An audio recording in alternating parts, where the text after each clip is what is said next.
I, like many of you, am one of the 2 billion people on Earth who live in cities. And there are days, I don't know about the rest of you guys, but there are days when I palpably feel how much I rely on other people for pretty much everything in my life. And some days that can even be a little scary. But what I'm here to talk to you about today is how that same interdependence is actually an extremely powerful social infrastructure that we can actually harness to help heal some of our deepest civic issues if we apply open source collaboration.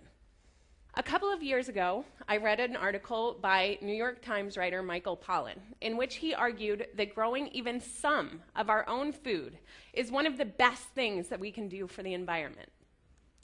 Now, at the time that I was reading this, it was the middle of the winter, and I definitely did not have room for a lot of dirt in my New York City apartment.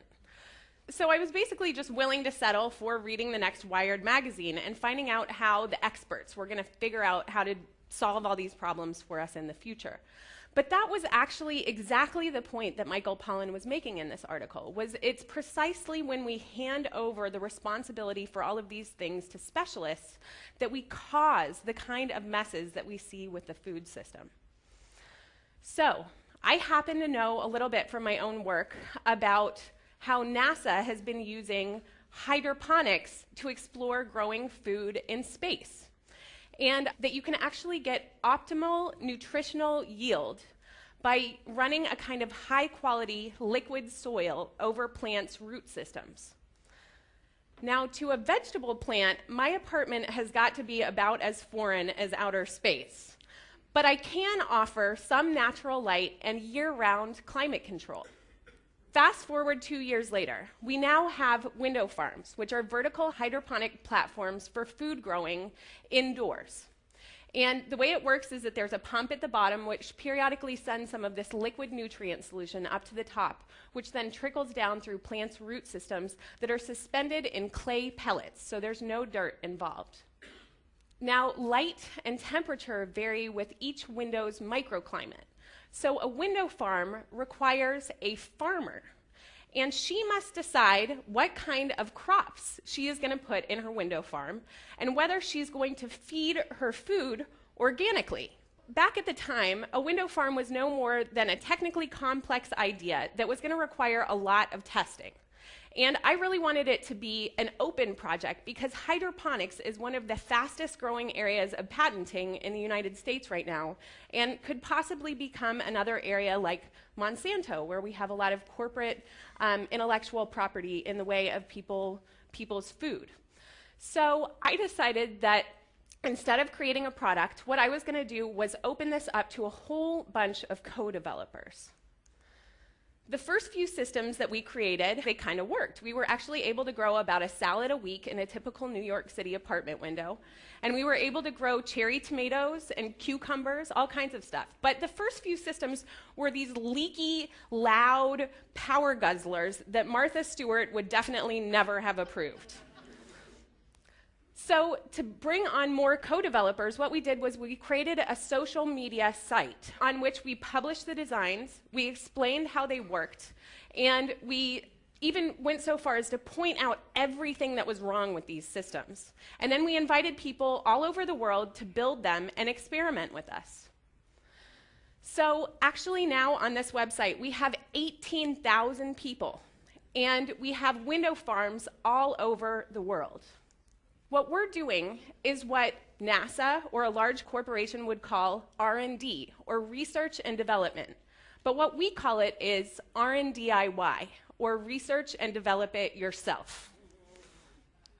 So for example, Jackson came along and suggested that we use air pumps instead of water pumps. It took building a whole bunch of systems to get it right, but once we did, we were able to cut our carbon footprint nearly in half. Tony in Chicago has been taking on growing experiments like lots of other window farmers, and he's been able to actually get his strawberries to fruit for 9 months of the year in low light conditions by simply changing out the organic nutrients. And window farmers in Finland have been customizing their window farms for the dark days of the Finnish winters by outfitting them with LED grow lights that they're now making open source and part of the project. So window farms have been evolving through a rapid versioning process similar to software. And with every open source project, the real benefit is the interplay between the specific concerns of people customizing their systems for their own particular concerns and the universal concerns. So my core team and I are able to concentrate on the improvements that really benefit everyone.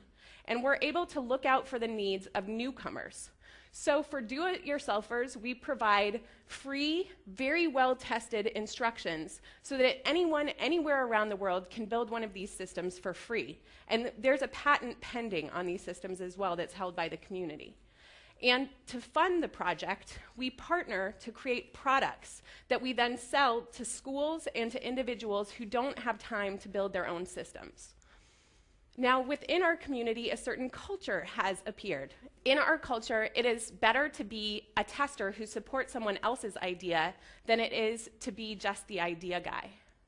What we get out of this project is we get support for our own work as well as an experience of actually contributing to the environmental movement in a way other than just screwing in new light bulbs. But I think that Eileen expresses best what we really get out of this, which is the actual joy of collaboration.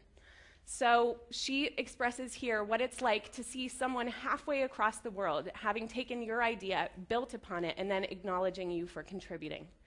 If we really want to see the kind of wide consumer behavior change that we're all talking about as environmentalists and food people, maybe we just need to ditch the term consumer and get behind the people who are doing stuff.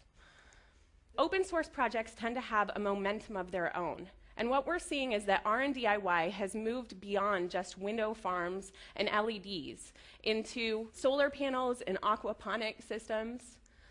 And we're building upon innovations of generations who went before us.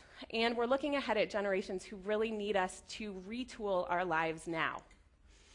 So we ask that you join us in rediscovering the value of citizens united and to declare that we are all still pioneers.